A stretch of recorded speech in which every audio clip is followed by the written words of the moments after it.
예, 누가복음 1장 77절부터 들어갑니다.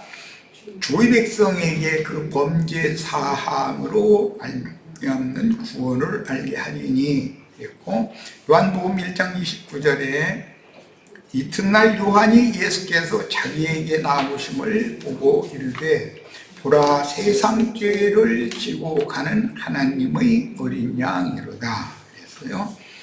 마태복음은 천국 복음인데 오늘 우리가 나누는 이 말씀에서 즉 32절을 읽고 시작하겠습니다. 마태복음 본인의 성경으로. 그 둘 중의 누가 아버지의 뜻대로 하였느냐, 이게 로마 교구의 바티칸 사본을 중심으로 번역을 한 모든 성경은 회복력 성경이나 킹제임스 성경 번역본과는 반대적으로 기록이 되어 있다. 맏아들과 둘째 아들이 그걸 지난 시간에 말씀을 성경을 제시했고 읽었었어요. 그런데 그 둘 중의 누가 아버지의 뜻대로 하였느냐, 이르되 둘째 아들이니이다. 이것은 율법과 선지자의 때에서 이방인의 때로 전환되는 예수님의 초림 때의 그 상황이 맞춰져서 설정이 된 말이죠. 둘째 아들이라는 이방인의 사도들을 의미하는 말이니까 율법과 선지자의 때라고 하는 것은 세례 요한의 때로서 종결이 되는 거예요.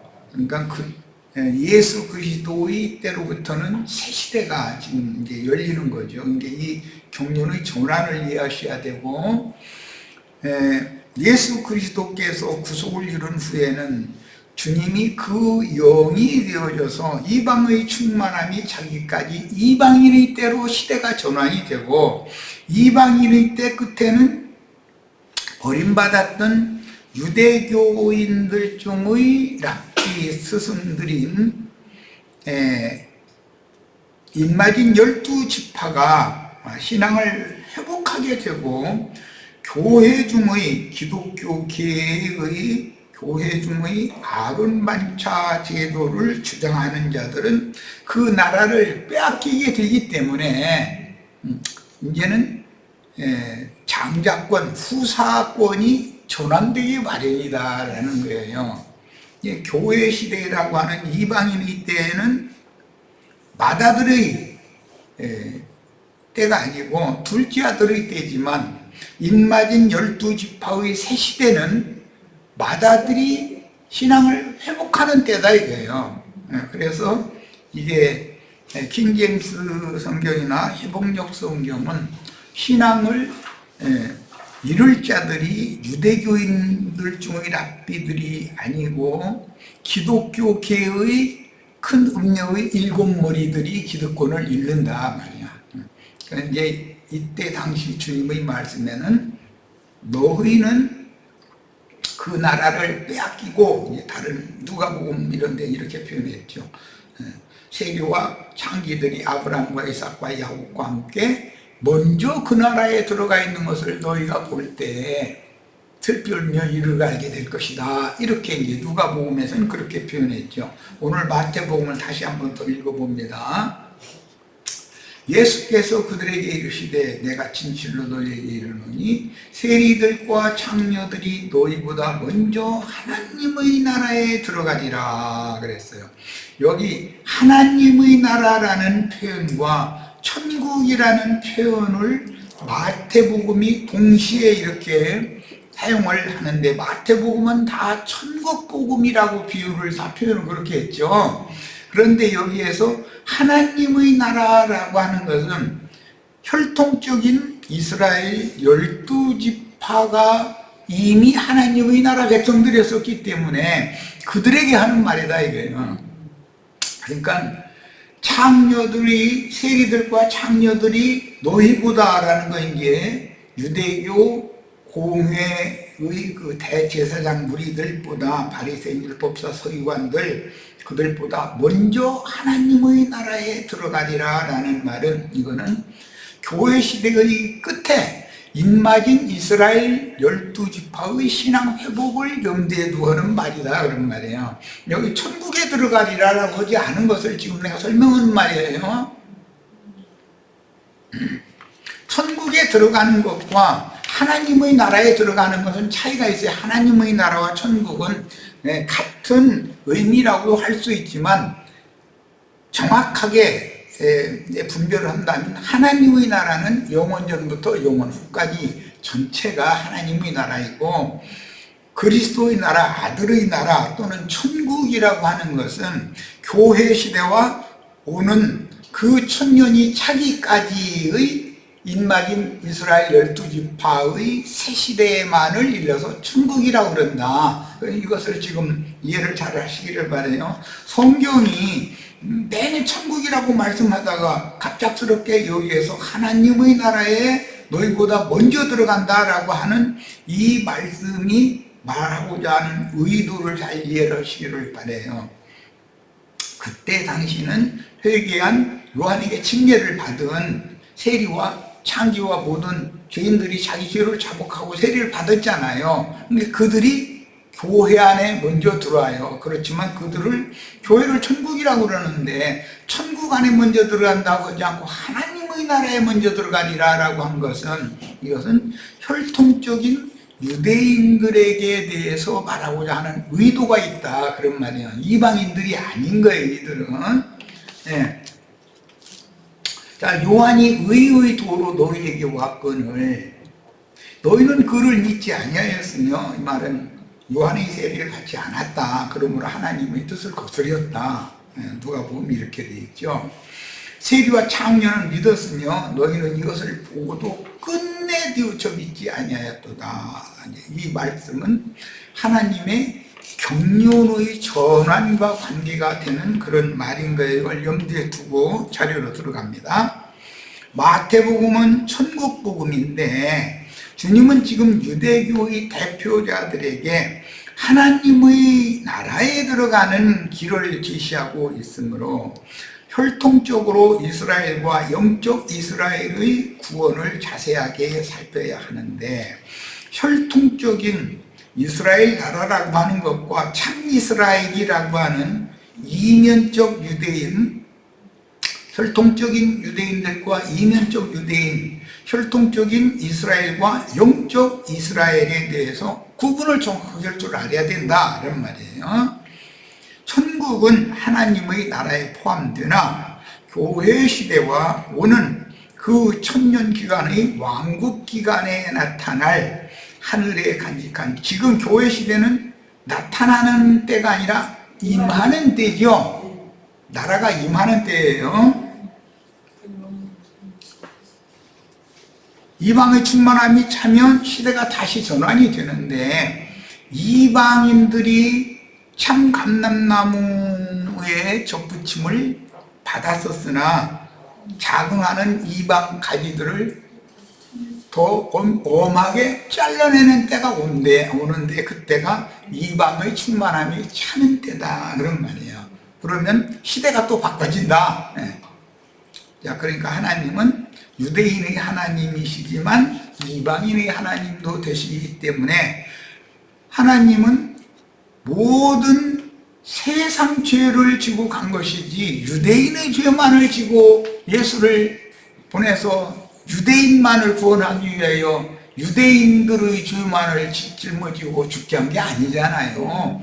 이방 모든 사람들의 범죄도 대신 지게 하셨어요. 이걸 지금 염두에 두시는 말이에요. 여기 그 천년 기간의 왕국이라고 하는 말을 인용을 했는데, 이게 이제 계시록 20장에 보면 여기 보면 분명히 그 천년이 차기까지라고 되어 있죠. 그 천년이 참에 이렇게도 되어 있죠. 그 천년이 차기까지 마귀를 무저갱에 큰 쇠사슬로 결박해서 마귀를 무저갱에 가둬두고 그 천년이 차면 마귀를 잠시 풀어놓는다 이렇게 돼 있어요. 이런 말씀에 대해서, 이 계시록 말씀에 대해서 이해가 없던 칼뱅신학의 그 주류를 이루는 자들, 오늘날 이제 장로교단 사람들이죠. 이들은 무천년설이라는 것을 들고 나와서 주장하는 거예요. 예수님이 오실 때부터 천년왕국이 시작이 됐다, 이게 그들의 주장대로자면. 그러니까 천년왕국이라면 따로 없다. 그런데 성경에는 그 천년이 차기까지 마귀를 큰 쇠사슬로 결박해서 무저갱에 가두고 그 천년이 차면 그를 잠시 풀어내놓고는 말씀이 명확하게 있어요. 그런데 그런 말씀에 대해서는 종교개혁을 했다고 하는 이 칼뱅의 교리를 믿는 자들은 그걸 전혀 인정을 안 하려고 그런다 이거예요. 그리고 계시록은 아무나 읽으면 큰일 나고 잘못하면 이단에 빠지니까 계시록은 아무나 이 말씀 가르쳐도 안 되고 읽어도 안 된다 이렇게 주장을 하죠. 그게 장로교단의 특징이죠. 내가 지난 주에 우리 수원이 아니지 오산 그 모임에서 한 자매가 그 관령이 세뇌당해가지고 뭐 김아무개라는 그 친구한테 세뇌당해가지고 자꾸 형제들의 증거에 대해서 문의를 반복하는 걸 내가 이제 봤어요. 그래서 사람이 한번 뭔가 다른 교리를 잘못 인식하고 받아들여 놓으면 그게 하나님이 말씀이 빛이 임하기 전에는 어둠이 물러가지 않기 때문에 더러움이 맑은 물로 씻어내지지 않기 때문에 이게 구원이라는 게 참 쉽지 않구나 그런 걸 느꼈어요. 우리 오산에 모이는 형제들은 이런 걸 잘 감안해서 성경을 그냥 필요대로 그때그때 이렇게 즉흥적으로 본 증거를 하려고 하지 말고 중요한 것은 꼭 메모를 다 해가지고 와서 체계적으로 그걸 성경을 찾아 읽어가면서 설득을 해야 된다는 말이에요. 한번 사람이 잘못된 것을 세뇌당한 것을 씻어내 주려면 그 온 몸을 다시 씻는 말씀의 물로 침례를 받은 사실이 있을지라도 수족을 다시 씻어줘야 되잖아요. 필요에 따라서. 그 형제들이 당연히 해야 되는 일이에요. 책임지고 잘할 수 있기를 바라요. 자, 구약 성경에 특히 이제 그 이사야서에 예시적으로 잘 나타나 있어요. 엊그제 마침 이사야 60장을 나누는 걸 제가 이제 다 들었는데, 이사야 60장 마지막 절 22절 보면 약한 자들을 들어서 강국이 되도록 내가 하겠다. 이제 하나님이 이제 그런 말씀을 하셨어요. 작은 자들, 약한 자들을 사용해서 강국이 되게 해주겠다. 이제 이런 말씀이 나와요. 그건 무슨 뜻이에요? 강한 자들이라는 세력을 가진 자라는 뜻이에요. 기독교계의 기득권을 가진 자들이다 이 말이에요. 약한 자들이라는 건 실제로는 하나님이 그들에게 기득권을 맡기고자 하지만 현상적으로는 선지자 이사야로부터 말라기 선지자까지 늘의 신앙 교육을 받는 이들은 이제 남은 자들이라고 그러는데, 그런 자들은 비밀스럽게 감춰져 있고 당세의 교권을 잡은 자들에 의해서 세상 말로는 쪽도 묻힌다, 맥도 묻힌다, 이렇게 표현하는데 힘을 못 쓴다 이거예요. 그들에 의해서 이렇게 짓밟히고 억눌리니까. 그러니까 그 약한 자들, 그들이 강한 힘을 가지고 있다면 대적해서 어떻게 싸워서 이기겠죠. 근데 그럴 힘이 없는 사람들이죠. 이게 오늘은 여기에서는 세리와 창녀들이다 이거예요. 얘들은 당세 사회 그 유대교의 기득권자들이 볼 때는 죽은 하나님의 율법 말씀으로도 저주받았고 세상적으로 봐도 무슨 무슨 소경이니 귀머거리니 뭐 문둥병자니 유추병자니 다 병 걸려서 다 비실비실하고 죽게 생겼고, 그건 하나님께로만 버림받은 게 아니라 세상으로부터 완전히 버림받았다고 내침을 당한 자들이잖아요. 이게 약한 자들이라고요. 그들이 소자들, 작은 자들이에요. 그런데 마태복음 25장에 보면 이 작은 자들에게 한 것이 내게 한 것이고, 이 작은 자들에게 하지 않은 것이 내게 하지 않은 것이다, 이런 말씀도 나오고, 마태복음에 보면 세상의 큰 자라고 하는 대인들이 잔치의 상석에 앉기를 좋아하고 뭐 그러지만 너희는 상석에 앉는 것을 좋아하지 말아라, 이런 말씀하시잖아요. 그럼 소자들과 대인들 얘기가 나오고 약자들과 힘센자들 얘기가 의도적으로 반대 지금 말씀을 하는 거잖아요. 대조하는 말씀을 하는 거잖아요. 주님께서는 약자들, 소자들을 들어서 그 나라를 주신다는 거예요. 그러나 강자들, 큰 자들에게서는 그 나라를 뺏으러 예수님이 오신 거예요. 너희는 그 나라를 빼앗기고 세리와 창조 모든 죄인들이 먼저 그 나라를 상속받을 거다, 이랬잖아요. 근데 이런 말씀을 체계적으로 잘 가르칠 수 있어야 돼요. 기독교계 중에서 칼뱅 신학을 중점으로 기초로 해서 성경을 가르치는 사람들은 소위 무천년설이라고 하는 걸 주장해요. 천년왕국이라는 건 없다는 거예요. 그들의 교리는 예수님이 오셔서 천국 복음을 전하기 시작하면 그때부터 천년왕국은 계속된다, 이러고, 그게 칼뱅의 교리잖아요. 이게 그런 말에 대해서 그게 얼마나 허황된 말인지 그런 걸 잘 가르칠 수 있기를 바랍니다. 자,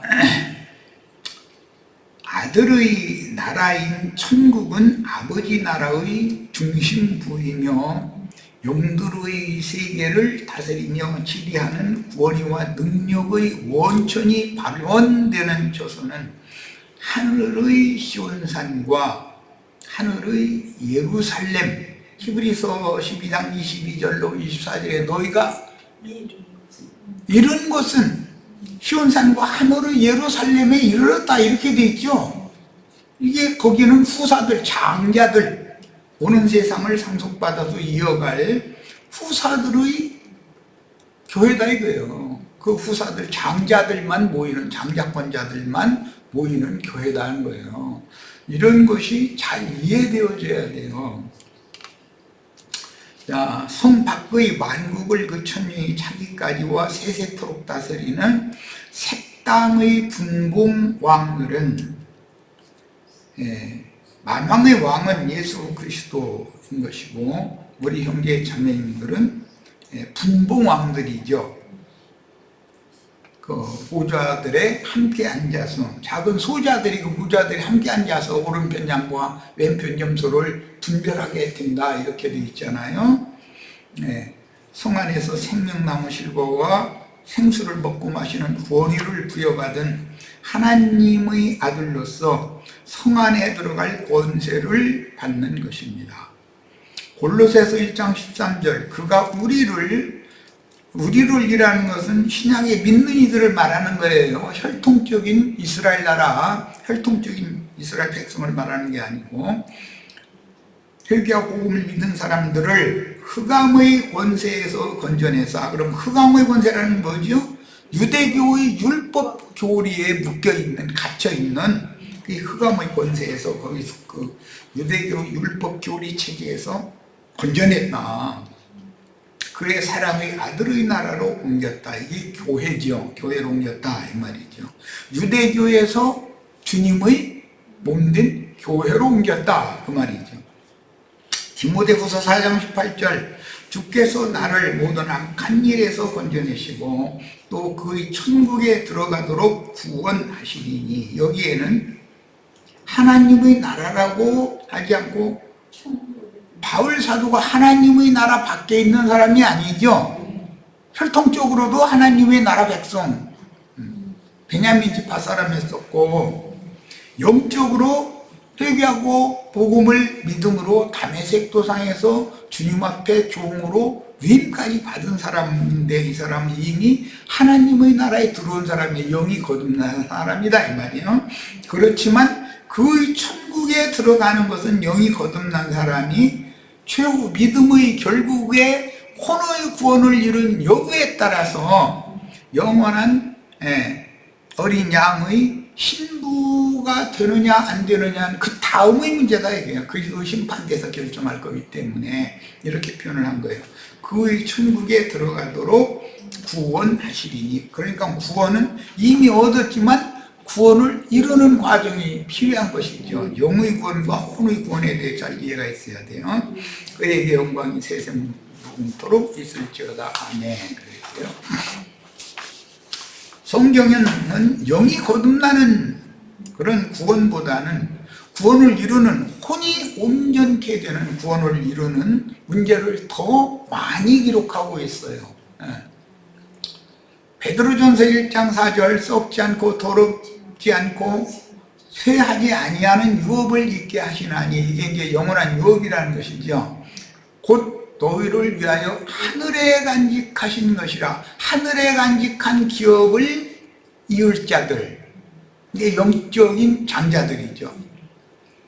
땅의 기업을 이을 자들은 유대교 지도자들로부터 시작해서 대대로 로마교 그 교구 시대를 거쳐서 개혁자들이라고 그러지만 아까 조금 전에 소개드린 칼뱅 교리를 이렇게 신봉하는 그들이 지금 세상 교계의 땅의 기업을 지금 그들이 이어가던 육적인 장자들, 즉 카인의 일에 행하는 자들이잖아요. 이런 그 생명의 흐름을 잘 이해를 하셔야 되겠어요. 고린도전서 15장 24절 여러 번을 말씀을 드렸지만 오늘날의 이게 많은 불의한 큰 음녀교계의 우두머리들이 되는 자들이 오늘날 갑자기 이게 생긴 것이 아니고 마태복음 13장에서 씨 뿌리는 비유의 말씀을 하실 때 천국의 주인이며 천국의 아들이 좋은 씨를 제 밭에 심었어요.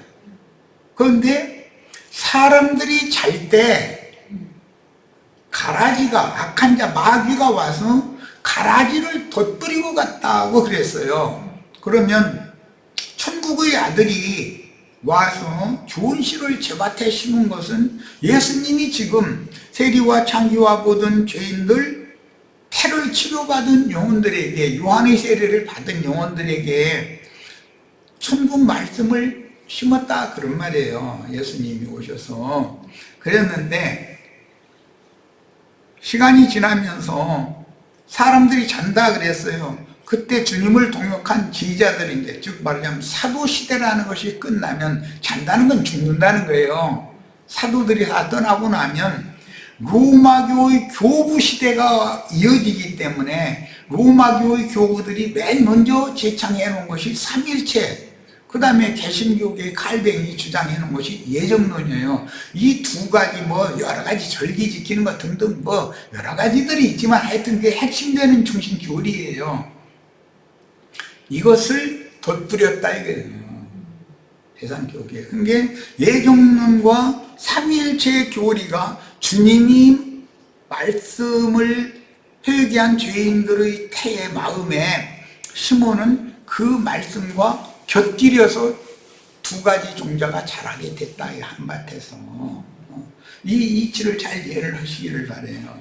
사람들이 잘 때 마귀가 와서 악한 씨를 뿌린다 이거예요. 더러운 씨를, 혼잡한 씨를 뿌려요. 사도시대에는 사도들이 그걸 어떻게든지 지키기 위해서 모든 성경의 보모 영지주의자들에 대해서 어떻게 대항할 것과 막 등등, 사도시대에는 사도들이 살아있을 때는 어떻게든지 해서 교회를 정화시키고 다른 것으로부터 더럽혀지지 않도록 하기 위해서 애들을 많이 쓰지요. 그런데 사도들이, 그 이제 사람들이라면 짐승들과 대비하는 말이에요. 사람들이 잘세 그때가 되니까 마귀가 와서 가라지 씨를 덧뿌리고 갔다는 거예요. 밤에 몰래. 이게 AD 313년 이후에 로마가 기독교화하고 그 다음에 그 교황 제도를 이제 이어가게 되는 그 교리를 만든 자들이 로마 교부들이라고 그러잖아요. 뭐 이레네우스부터 시작해서 아주 저명한 저스틴 등등 이런 사람들이 한 짓이 뭐냐, 가라지 씨를 덧부리는 사역을 했다. 그래가면서 저희가 로마 교황은 베드로는 1대 교황이고 자기들은 2대, 3대, 4대 지금 교황이고 자기네들이 그런 교황을 떠받드는 교부들이잖아요. 네, 교황권을 위해서 성경도 멋대로 사방을 다 손질해가지고 변개시켰다. 히브리어를 헬라어로 번역한 70인역 성경, 그것을 구약 성경은 그것을 기준으로 삼기 때문에, 기본 텍스트로 삼기 때문에 변개시킬 여지가 없었어요. 그러나 신약 성경의 말씀이라는 것은 기본 텍스트가 정해져 있는 게 아니었잖아요. 저희가 멋대로 바꿀 수 있는 거죠. 이런 식으로 했다는 거예요. 근데 그것 때문에 성경 번역 문제로 많은 사람들이 죽임당하고 죽고 이제 이렇게 해서 역사가 흘러나왔어요. 자, 요한이 의도로 너희에게 왔거늘 너희는 저를 믿지 아니하였도다 그랬는데, 여기에서 너희에게라는 건 그때 당시 유대교의 기득권자리다. 유대교 공회에 속한 랍비들이다 이거예요. 바리새인, 서기관, 율법자 이런 사람들이요. 그런데 주님은 그들에게서 하나님의 나라를 빼앗아서 그들에게 멸시천대당하던 아주 힘없는 자들, 소자들, 세리와 창조와 모든 죄인들에게 그 나라를 맡기러 오셨다. 이게 구약성경 선지자들의 예언을 이루는 일이다. 오늘날도 마찬가지예요. 큰 자들, 강한 자들이 누구를 말하는 거예요? 기독교계에 큰 자들이 있고 그들이 강한 자들이잖아요. 그런데 주님께서는 그들은 자기 백성, 혈통적인 자기 백성도 사조금씩 그렇게 쳐내버렸는데 이방인들 겨우 은혜로 접붙여놨더니 하는 짓이 이런 악을 행하니까 그들을 가만 놔두지 않는다는 거예요. 다만 초대교회 때부터 이것을 가라지 씨를 뽑을까요? 라고 하니까 그냥 두어라, 추수 때까지 그랬어요. 그러면 추수 때는 매 세대마다 오는데 매 세대마다 그 사람이 생애를 마감을 할 시기쯤에 되면은 하나님의 진실한 말씀을 맡은 종들에게로 하나님이 어떤 방법을 통해서든 그 신앙의 지도를 받는 다른 스승을 만나도록 옮겨놓는다 이거예요. 이건 마치 세상에서 초등학교 졸업하면 중학교 졸업하면 고등학교 졸업하면 대학교 학부를 졸업하면 대학원, 이렇게 자꾸 진학을 더 높은 학문을 가르치는 곳으로 자꾸 옮겨놓는 것과 같은 이치다. 우리가 예를 들어 장로교단에 입문을 했고 무슨 집례교단에 입문을 했는데 우여곡절 끝에 어디까지 어떤 과정을 거쳐서 여기까지 왔다라는 것은 우리가 뒤를 돌아보면은 내가 며칠 날부터는 아무개한테 가서 말씀 가르침 받고 몇 년도 며칠 날부터는 아무개한테 가서 말씀 가르침 받아야지 내가 계획해서 온 게 아니잖아요. 어떻게 하다 보니까 이렇게 된 거예요. 그런데 이게 하나님의 중매 방식이다. 아담을 깊이 잠들게 하고 갈빗대를 꺼내서 여자를 지어서 아담에게 다시 끌어왔다 그랬어요. 그건 중매를 누가 한다는 거예요? 하나님이 당신의 양을, 피로 사신 양을 어떤 종에게, 어느 때는 어떤 종에게 맡기고 어느 때는 어떤 종에게 맡긴다. 그런데 성경에서는 크게 초보의 도를 가르침 받을 시기에는 몽학선생들에게 맡기는 걸 몽학선생들이 잘 가르친다는 게 아니에요. 몽학선생들에게 맡겨놓는 거예요. 그랬다가 체계적으로 빼내서 이제 간단한 것을 먹을 수 있도록 가르치는 종들에게 딱 맡겨놓는 거예요. 이제 그들은 특징이, 초보의 도를 가르치는 자들의 특징은 사람들을 자기 것을 삼는 것이 특징이고, 어떻게든 그 자기 수하에 굴복시키려고 하는 것이 목적이에요. 자기의 사업을 하려고 하는 거죠. 그런데 이제 대학원, 세상 나라에서도 대학원에 진학을 하면 최고 이제 학문 연구기관에 들어가는 거죠.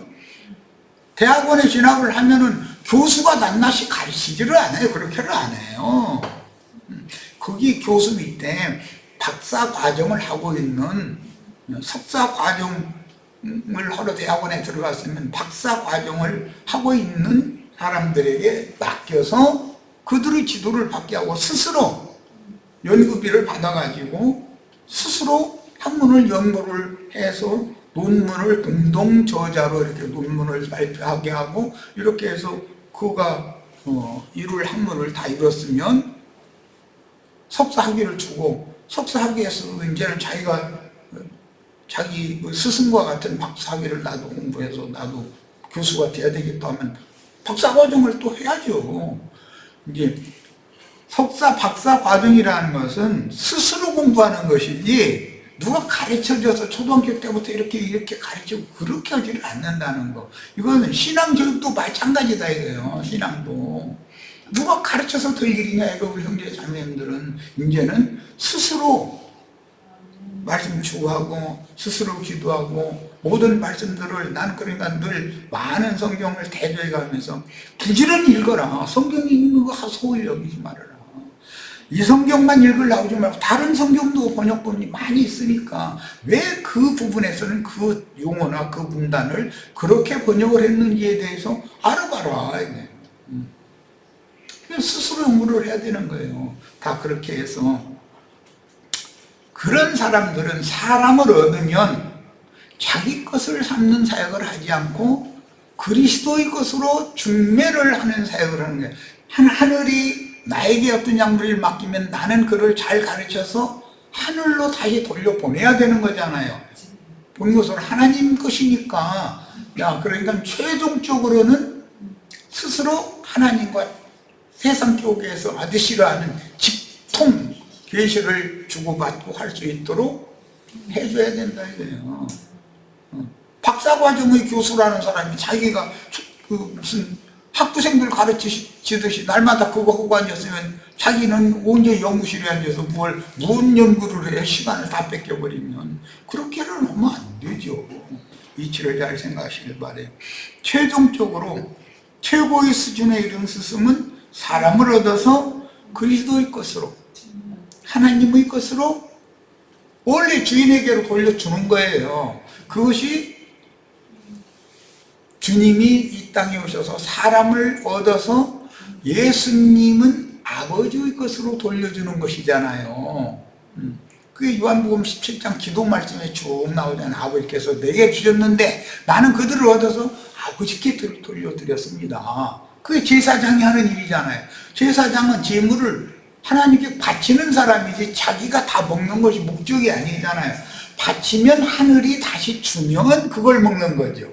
제사장은 먼저 하나님께 바치는 거예요. 그럼 하나님이 시식을 하고 그것을 제사장들에게 주면 제사장들이 제물을 잡은 성막의 북편에서 제물 목단 곳이라는 곳이에요. 그곳에서 둘러앉아서 같이, 거기가 상이란 말이에요. 하나님이 주시는 식물을, 제물을 먹는 곳이란 말이에요. 이렇게 하는 것이 성경의 제사법 또는 중매하는 법. 사람들을, 여자를 그리스도께로, 신부로 바치는 것. 그렇게 되면, 그게 완성이 되면, 즉 멜기세덱 반차의 제사장 제도가 확립이 되어지고 완성이 되면 드디어 하나님의 나라가 완성이 되는구나. 먼저는 아들에게 아버지께서 주시고 아들은 그 나라를 아버지께 바치는 거예요. 그러려면 우리 형제 자매님들이 이런 과정을 잘 해야죠. 사람 들어서 내 사람 만들면 안 된다. 내가 이거 얼마나 강조하는지 모르겠어요. 자, 첫 시간 여기까지 해서 마치고 잠시 쉬었다 이어갑니다.